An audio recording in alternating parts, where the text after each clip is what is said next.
Welcome to Luca is a Billionaire, where the only thing I invest in is your answers.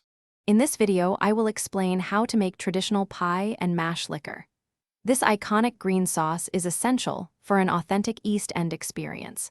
We'll cover the simple steps and key ingredients to create a delicious, savory accompaniment for your pies and mash.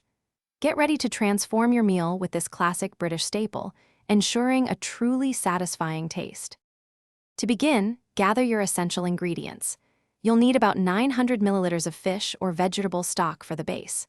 Fresh parsley, approximately 2 generous handfuls, is vital for that vibrant green hue and fresh taste. For thickening, prepare 5 tablespoons of plain flour mixed with 180 milliliters of cold water to form a smooth slurry. Some recipes also use 50 grams of butter and 50 grams of corn. Personalizing your experience is key in Modern Warfare 3.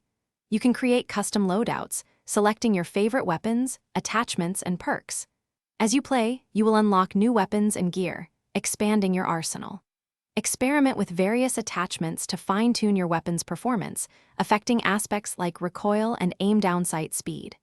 Choose perks and field upgrades that best suit your strategy, whether you prefer stealth or aggressive combat. Now for the magic.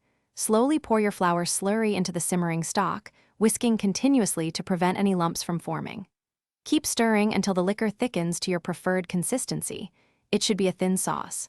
Stir in your finely chopped parsley, allowing its color to infuse. Season generously with salt and black pepper to taste. Serve this delicious, hot liquor immediately over your freshly baked pie and creamy mashed potatoes. Thanks for watching and please subscribe. It's the best investment you'll ever make.